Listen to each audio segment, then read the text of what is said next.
इस वीडियो को लाइक करें, हमारे चैनल को सब्सक्राइब कर बेल आइकन जरूर प्रेस करें हमारी न्यू वीडियो सबसे।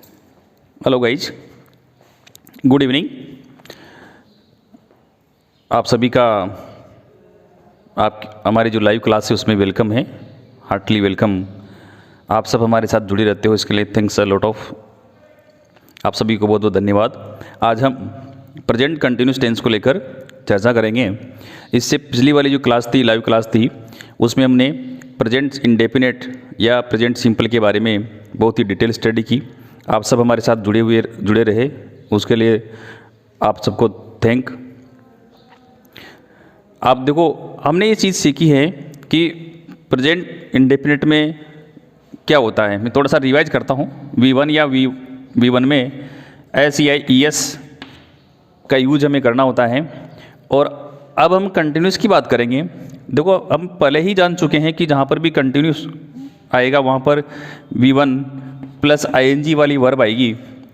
मैं कंटिन्यूस की बात कर रहा हूँ। V1 और ING वाली वर्ब आएगी और इसी के साथ में हेल्पिंग वर्ब हमारी इज, आर और एम, इन तीनों में से कोई भी होगी। यानी helping verb is, are, am plus V1 plus ING हमारी वर्ब का यूज होगा। देखो, हम पहले इसकी ये समझते हैं कि प्रेजेंट कंटिन्यूस टेंस में कब कब हम किस किस चीज़ का हम यूज करते हैं, ये आपने देखा। देखो, हम शुरू से लेते हैं इसको। आप मेरे साथ नोट कीजिए।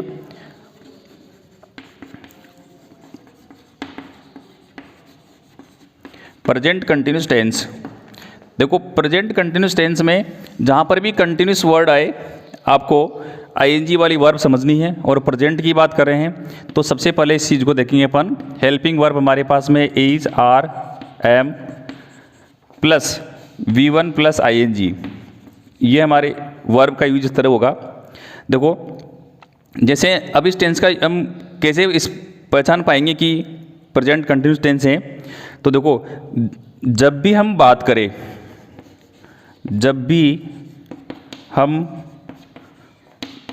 करें उस समय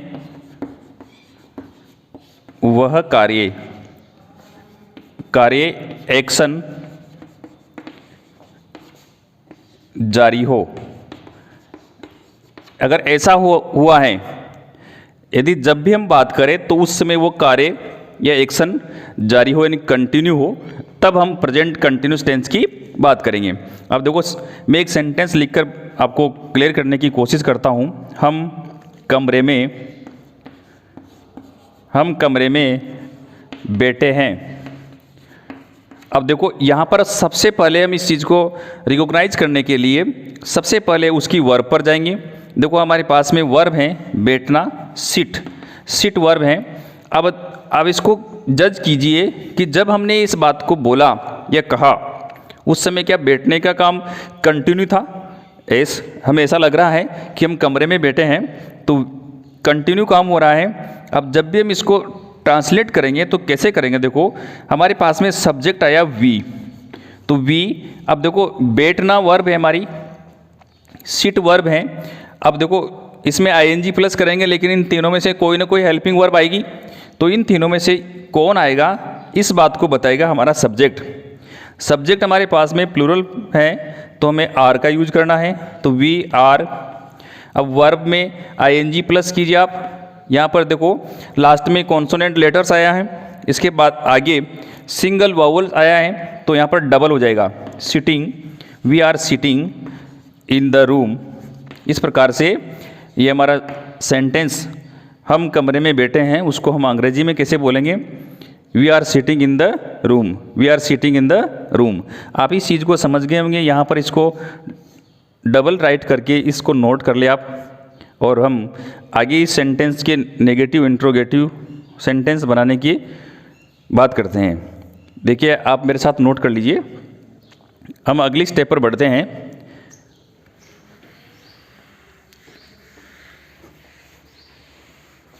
आपने इस तरह से याद किया होगा कि रहा है, रही है, ऐसा हो सकता है, लेकिन वो हमेशा सही नहीं होता। जैसे अब इस सेंटेंस में रहा ही लास्ट में नहीं आया था तो कंटिन्यू नहीं मानते आप, लेकिन आप समझ गए होंगे कि कंटिन्यूस टेंस कब होता है? कंटिन्यूस टेंस में क्या होता है, जब भी हम बात करेंगे तो वो वर्ब, ये जो भी एक्शन होगा वो उस समय हो रहा होगा। जैसे मैं एक अगला सेंटेंस लिखता हूँ, पक्षी आकाश में उड़ रहे हैं। हो सकता है देखो यहाँ पर आ भी गया रहे हैं, लेकिन हमें इस चीज़ को जज करना है सबसे पहले जो हमारी वर्ब होगी, क्या वो वर्ब कंटिन्यू हो रही है। हमें ऐसा लग रहा है कि जब भी हमने इस सेंटेंस को बोला है, कहा, उस समय जो ये वर्ब थी फ्लाई, ये कंटिन्यू थी। तो बर्ड्स हमारा सब्जेक्ट है, बर्ड्स प्लूरल में आएगा। देखो समझो, आप उड़ रहे हैं, उड़ रहा है नहीं, उड़ रहे हैं। तो आर फ्लाइंग कहाँ पर? In the sky. The birds are flying in the sky. ये हमारा सेंटेंस ये अफर्मेटिव हुआ। अगर हमें इसी का नेगेटिव बनाना हो तो क्या करना पड़ेगा हमें? जो हमारी हेल्पिंग वर्ब है, उन 3 हेल्पिंग वर्ब है हमारी कंटिन्यूस में, उन सब के बाद में हमें नोट जोड़ना है। तो birds are not flying in the sky. इस तरह से हमें इसका नेगेटिव बना देंगे। यदि हमें इसका इंट्रोगेटिव बनाना हो, इंट्रोगेटिव में शॉर्ट में लिख देता हूँ, तो क्या करेंगे हम? जो हमारे पास में हेल्पिंग वर्ब है उसको आगे लाएंगे। Are birds flying in the sky, और यहाँ पर क्वेश्चन मार्क लगा देंगे। देखो मैंने पहले भी आपको बताया कि इस प्रकार के जो हमारे क्वेश्चन होते हैं जो हेल्पिंग वर्ब से स्टार्ट होते हैं, या ये समझिए जिनका आंसर हमें एस या नो में देना होता है, उनको हम क्लोज एंडेड क्वेश्चन बोलते हैं। क्या बोलते हैं? Close ended question. इसका आंसर हमें या तो एस में देना है या नो देना है, तो ये क्या है? क्लोज एंडेड क्वेश्चन है। इस तरह से हमें देखो प्रेजेंट कंटिन्यूस के बारे में हमने जाना कि प्रेजेंट कंटिन्यूस में क्या होता है, is are am plus V1 plus ING होती हैं, यानी कि हमें जो वर्ब की 4th फॉर्म है उसका यूज करना होता है। हम देखो आगे इसके एडवर्ब्स की बात करते हैं अपन। जब इसको, इस टेंस को हम हमारे एग्जाम्स के रिलेटेड क्वेश्चंस कैसे बनते हैं उनके लिए हम कुछ थोड़ी सी चर्चा करते हैं। ऐसे बहुत सारे एडवर्ब्स हैं जो हमें ये बताते हैं कि इस सेंटेंस में कौन सा टेंस है। वैसे ही प्रेजेंट कंटिन्यूस के लिए भी कुछ एडवर्ब्स हैं, मैं उनको आपके सामने लिखकर बताता हूँ। देखो अगर एट प्रेजेंट लिखा हुआ है सेंटेंस में तो क्या होगा? प्रेजेंट कंटिन्यूस होगा। यदि दिस डेज लिखा हुआ है तो क्या होगा? प्रेजेंट कंटिन्यूस होगा।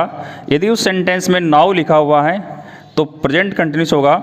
यदि उस सेंटेंस में recently, currently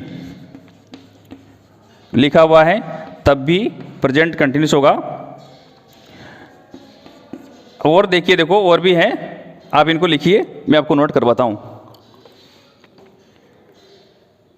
at this moment है,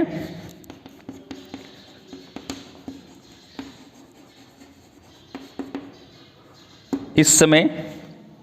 इस तरह से आप इन 5 को याद कर लीजिए कहाँ पर इसका यूज होगा। देखो आपको मैं एक चीज़ और बताऊंगा अभी इन सब के बाद में। देखो करेक्ट फॉर्म बनने के लिए या इस टेंस का में जब हमारे एग्जाम से रिलेटेड क्वेश्चंस कैसे आते हैं उनके लिए हमें ये बातें याद रखनी होगी।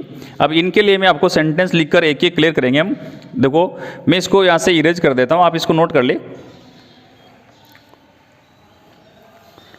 शायद आपने नोट कर लिया होगा।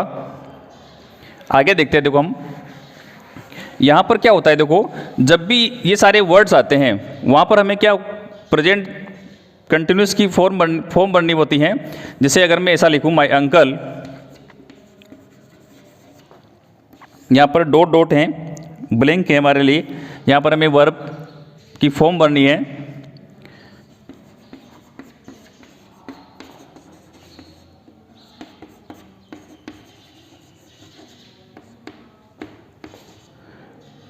इन दिस डेज, ऐसा अगर हम लिखते हैं। अब देखिए, आप समझो यहाँ इस सेंटेंस में जो हमारी जो रन वर्ब थी इसकी करेक्ट फॉर्म बननी है हमें। अब इसको एक बार पढ़ेंगे, समझेंगे कि कौन सा एडवर्ब आया है। यहाँ पर देखो दिस डेज एडवर्ब आया है, तो दिस डेज हमें क्या बताता है कि ये प्रेजेंट कंटिन्यूस टेंस आएगा।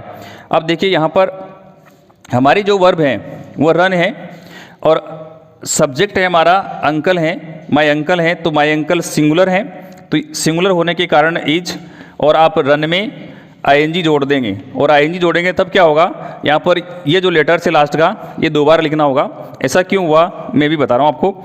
देखो RUN हमारे पास में वर्ब है, इस वर्ब में क्या हुआ, लास्ट वाला जो लेटर है वो कॉन्सोनेंट है, और उसके ठीक आगे, इस ठीक आगे सिंगल वावल है, सिंगल वावल आएगा तो ये डबल हो जाएगा। देखो मैं आपको एक और वर्ब लिख के बता रहा हूँ, नहीं तो नहीं होगा। स्विम हमारे पास में वर्ब है, स्विम के लास्ट में क्या हुआ, लास्ट वाला लेटर्स हैं, या लास्ट वाला जो लेटर है वो वावल कॉन्सोनेंट है, कॉन्सोनेंट के ठीक आगे वावल है तो ये डबल हो जाएगा। अगर हम इसमें ING प्लस करेंगे तो इसके बराबर बनेगा SWIMMING। इस तरह से आपको करेक्ट फॉर्म बननी है। अब आपने समझा, देखो आपने समझा कि यहाँ पर दिस डेज लिखा हुआ है, प्रेजेंट कंटिन्यूस की पहचान करवा रहा है, और सिंगुलर है सब्जेक्ट इसलिए इज आएगा, और रन हमारे पास में जो V1 है उसमें हम ING प्लस करेंगे। ING प्लस करते हैं तो कभी कभी क्या होता है, जो लास्ट का लेटर है उसको हमें 2 बार लिखना होता है। तो 2 बार क्यों लिखना होता है आप समझ गए होंगे। यदि जो लास्ट वाला जो कॉन्सोनेंट लेटर है उसके ठीक आगे एक अकेला सिंगल अगर वावल आया हुआ है तो हम क्या करेंगे, उस कंडीशन में लास्ट वाले लेटर को 2 बार लिखेंगे। ओके, आगे बढ़ते हैं और कुछ एक्सरसाइज को सोल्व करके हम इसको समझने की कोशिश करते हैं। मैंने आपके सामने कुछ सेंटेंस लिखे हैं, हम इनसे करेक्ट फॉर्म भरने के लिए एक्सरसाइज करते हैं। देखो, मुकेश ब्लैंक कम नाउ। देखिए अब इस सेंटेंस में प्रेजेंट सिंपल क्यों नहीं आएगा, क्योंकि यहाँ पर कंटिन्यूस का एडवर्ब आया हुआ है। इस एडवर्ब नाउ ने हमें ये बताया कि ये जो वर्ब है ये कंटिन्यू है, कंटिन्यूस टेंस में आएगी, प्रेजेंट कंटिन्यूस में। आप देखो, आप यहाँ पर कम है, इससे हमें पहचान हो गई कि प्रेजेंट कंटिन्यूस आएगा। कम है, मुकेश को देखते हैं, मुकेश सिंगुलर है तो इसके लिए इज, और इसमें हमने ING प्लस किया है। आपको एक बात तो याद रखनी होगी, वर्ब की बेस फॉर्म में अगर ई लिखा हुआ है लास्ट में और हमें ING प्लस करनी है तो हम क्या करेंगे, ई को वहाँ से रिमूव कर देंगे और सीधा ING प्लस कर देंगे। तो इसमें यहाँ पर करेक्ट फॉर्म क्या होगी, इज कमिंग। आगे देखिए, the girls blank play kho kho at this time. देखो एट दिस टाइम हमारे पास में ऐसा एडवर्ब आया है जिसने हमें ये बताया है कि ये जो वर्ब है प्ले, ये उस समय कंटिन्यू हो रही हैं। जहाँ पर भी आप ऐसा समझिए, जहाँ पर भी एट दिस टाइम आएगा वहाँ पर हमें प्रेजेंट कंटिन्यूस की फॉर्म भरनी है। अब देखो यहाँ पर द गर्ल्स प्लूरल में है तो आर, और इसमें हमें ING प्लस करना है, न तो कोई हटाना, कोई डबल भी नहीं करना है, तो ये भी काम हमारा हो गया। आप यहाँ पर इस वर्ब को मैं क्लियर करूँगा, आपने समझा होगा कि सर यहाँ पर कॉन्सोनेंट Y आया है और हमें एक ही सिंगल वावल मिला है, इसलिए हमें इसको डबल करना होगा। अब क्यों नहीं करना होगा अभी हम इसके जस्ट बाद में देखते हैं। यूर टीचर, यहाँ पर ब्लैंक है, teach chapter 5।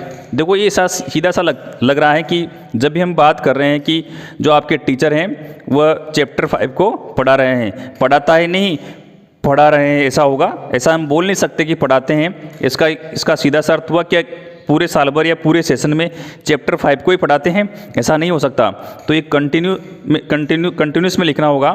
Your teacher singular है तो इज लगाओ और टीच में क्या करो आप ING और प्लस कर दो। तो यहाँ पर हमें मिला इस टीचिंग करेक्ट फॉर्म मिली।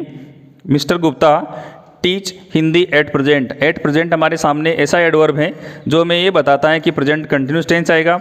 मिस्टर गुप्ता सिंगुलर नंबर में है तो इनके साथ भी इज आएगा, और यहाँ पर हमें टीच में ING प्लस करनी है। इस प्रकार से देखो हमने कुछ सेंटेंस देखे और इनको देखकर ये पता किया कि किस प्रकार से प्रेजेंट कंटिन्यूस के एडवर्ब रोल प्ले करते हैं, और उनको हमें याद रखकर करेक्ट फॉर्म बननी है। आगे देखो हम इस चीज़ को मैं क्लियर करता हूँ ऐसा यहाँ पर क्यों हुआ।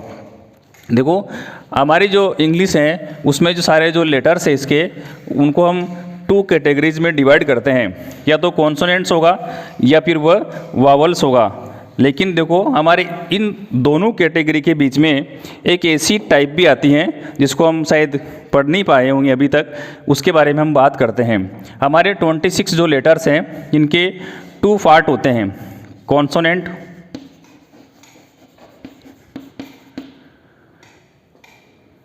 कॉन्सोनेंट्स और एक होता है वावल। इनको वोवेल नहीं बोलते, वावल बोलते हैं। जैसे बाहुबली, आऊ, आऊ की साउंड आएगी यहाँ पर, वाउअल। यहाँ पर डिप्थोंग्स और मोनोप्थोंग्स दोनों है, इसलिए साउंड को आप इस तरह बोले। कॉन्सोनेंट्स में 21 होते हैं, ये हम सब जानते हैं। इधर 5 होते हैं, ये भी हम सब जानते हैं। देखो आपने एक चीज़ और, इन दोनों के बीच में एक चीज़ और होती है, सेमी वावल। अब देखो सेमी वावल क्या करते हैं, ये कभी कभी तो कॉन्सोनेंट का काम करते हैं, और ये दो होते हैं, एक तो वाई होता है और एक डब्ल्यू होता है। ये दोनों कभी कभी तो क्या काम करते हैं, कॉन्सोनेंट का काम करते हैं, और कभी कभी वावल का काम करते हैं, इसलिए इनको सेमी वावल नाम दिया गया है।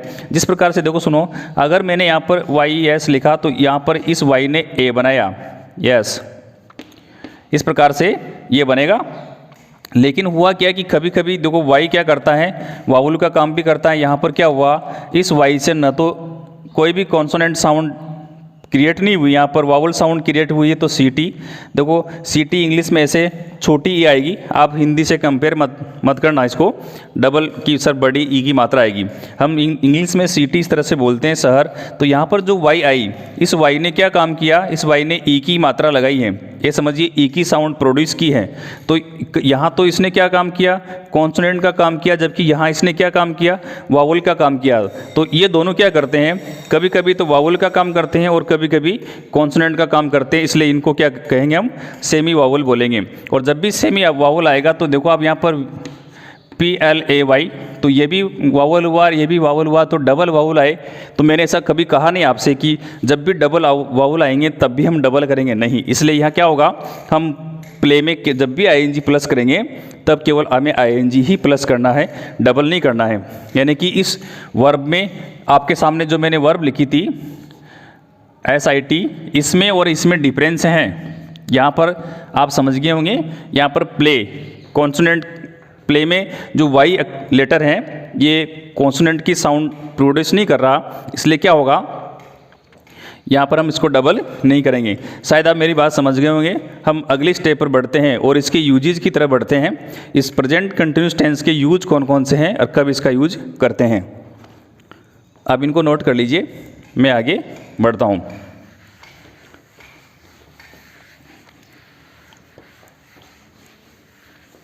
देखो कुछ ऐसे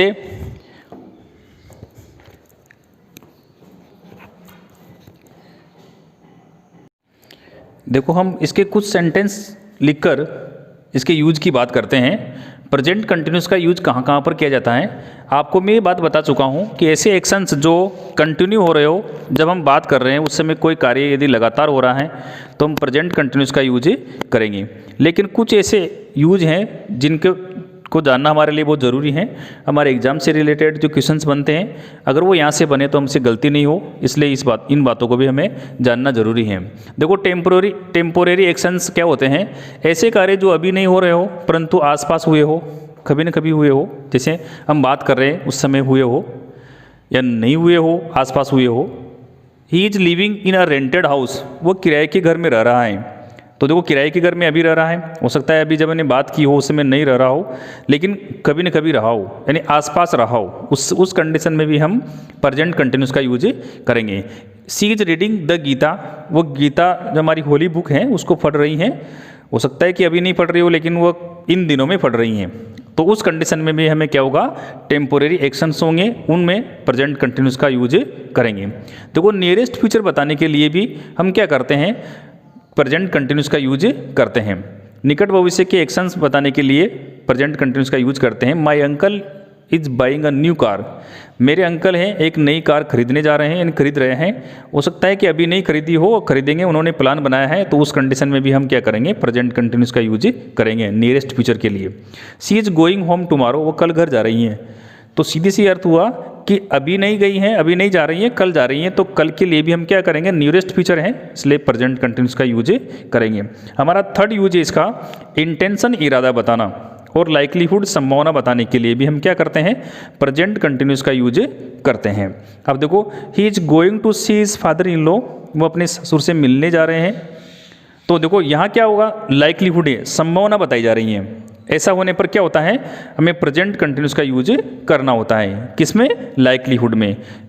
she is going to die, वो मरने जा रही हैं।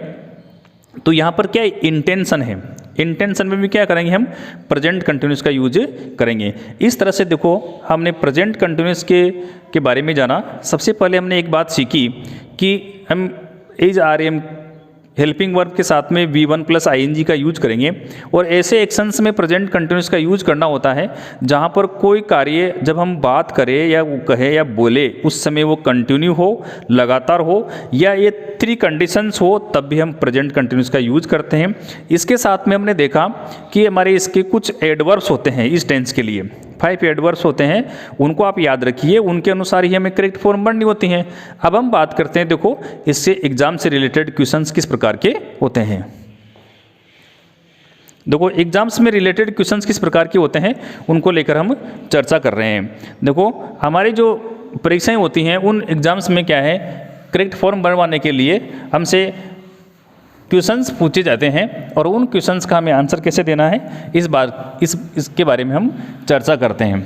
देखो आपको मैंने 5 इसके एडवर्ब्स बताए थे, उन एडवर्ब्स को हम याद रखेंगे और यदि वो सेंटेंस में लिखे हुए हैं तो हमें प्रेजेंट कंटिन्यूस का यूज करना होगा। और उसी के साथ मैं एक और चीज़ बता रहा हूँ आपको। देखो हमारे जो सेंटेंस की टाइप होती है उसमें इम्पेरेटिव नाम से एक सेंटेंस होता है, आप सब जानते होंगे। इम्पेरेटिव सेंटेंस जब भी आएगा और उसके बाद में यदि हमें कोई बात बतानी हो या लिखनी हो तो वो प्रेजेंट कंटिन्यूस में लिखी जाएगी। देखो सुनो, इम्पेरेटिव सेंटेंस क्या होते हैं, इसकी जो फर्स्ट टाइप होती है V1 से स्टार्ट होती है, सेकंड होती है डोंट से स्टार्ट होती हैं, और थर्ड है वो प्लीज और काइंडली से स्टार्ट होती हैं। यदि प्लीज और काइंडली से कोई भी सेंटेंस स्टार्ट हो तो हमें क्या मानेंगे उसको, इम्पेरेटिव सेंटेंस। देखो आगे, यदि लेट से कोई सेंटेंस स्टार्ट हो तो उससे भी हम इम्पेरेटिव मानेंगे, यानी कि V1 से, डोंट से, प्लीज से, लेट से या काइंडली से, इन सब से कोई भी सेंटेंस स्टार्ट हो तो वहाँ क्या है, हमें इम्पेरेटिव मानना है। अब देखो इम्पेरेटिव सेंटेंस में लिखकर आपको क्लियर करने की कोशिश करता हूँ। डोंट डिस्टर्ब, देखिए डोंट डिस्टर्ब मी, यहाँ पर एक सेंटेंस लिखा हुआ है, इम्पेरेटिव सेंटेंस है क्योंकि डोंट से स्टार्ट हुआ है। वे सारे सेंटेंस, हम इस चीज़ को समझने के लिए इम्पेरेटिव सेंटेंस की तरफ चलते हैं। देखो इम्पेरेटिव सेंटेंस क्या होते हैं, ऐसे सेंटेंस जो V1 डोंट, प्लीज या काइंडली से या लेट से स्टार्ट हो उनको हम इम्पेरेटिव सेंटेंस बोलते हैं। और इम्पेरेटिव सेंटेंस का जो सब्जेक्ट होता है वो यूँ होता है, ये अंडरस्टूड होता है, ऑप्शनल होता है, इसको लिखते नहीं है। क्योंकि देखो अगर एक सेंटेंस समझते हैं अपन, अगर हमने ये लिखा या बोला डोंट डिस्टर्ब मी तो किसी न किसी से हम बात करेंगे और बात करने के लिए कौन होगा हमारे पास में, या हमारे सामने यू होगा। आपको मैं इसके माध्यम से एक चीज़ सिखाना चाहता हूँ, यदि डोंट के बाद में कोई डोंट से कोई सेंटेंस स्टार्ट हो और उसके बाद में कोई नई बात बतानी हो या बोलनी हो तो वहाँ पर क्या करना होता है, हमें प्रेजेंट कंटिन्यूस का यूज करना होता है। तो इसका सीधा सा अर्थ हुआ, यदि यहाँ पर जो हमारी V1 है रीड, इसके कारण यानी इम्पेरेटिव सेंटेंस के बाद में आया है, इसके कारण हमें वहाँ क्या बढ़ना होगा, प्रेजेंट कंटिन्यूस टेंस। इस तरह से देखो हमने इस टेंस के बारे में ये जाना कि इसकी हेल्पिंग वर्ब क्या होती है, is are am helping verb होती है। V1 में हम ING का यूज करते हैं साथ में, और टेंस होता क्या है ये देखा हमने, ये समझा है कि कोई भी कार्य जो हम बोल रहे हैं, लिख रहे हैं, उस समय कंटिन्यू हो रहा हो उसमें भी हम प्रेजेंट कंटिन्यूस का यूज करते हैं। उसके साथ में इसके 3 यूजेज बताए मैंने आपको, टेम्पोरेरी एक्शंस में, नियरेस्ट फ्यूचर में, और इंटेंशन और लाइक्लीहुड बताने के लिए भी हम इसका यूज करते हैं। इसके साथ में हमने ये भी जाना कि इसके 5 ऐसे एडवर्ब्स होते हैं जो यदि सेंटेंस में आए हुए हैं तो हमें प्रेजेंट कंटिन्यूस का यूज करना है। और इन सब बातों को ध्यान रखते हुए हमारे जो लाइव क्लास है उसके डिस्क्रिप्शन में आपको एक लिंक मिलेगा। डिस्क्रिप्शन को ओपन करने पर लिंक को ओपन होगा। लिंक ओपन होने के लिए आपके सामने 2 कंडीशन होगी, वहाँ पर आपसे कॉन्टैक्ट नंबर और फुल नेम फिलअप करवाई जाएगा। तो उन कंडीशन को फॉलो करने के बाद में आपके सामने एक एक्सरसाइज खुलेगी, उस एक्सरसाइज को कीजिए और तब हमें पता लगेगा कि हमारा जो क्लास है उसको आपने कितने ध्यान से देखा है और कितना आपको फ़ायदा हुआ है। इस तरह से देखो ये जो हमारा चैनल है ये फ्री एजुकेशन हब है, यहाँ पर किसी भी चीज़ का कोई चार्ज नहीं लिया जाता, यानी वो सारे सभी जो कोर्स हैं वो निःशुल्क मिलेंगे। आप इसको देखें, इसको समझें और अपने फ्रेंड्स में शेयर करें। थैंक्स।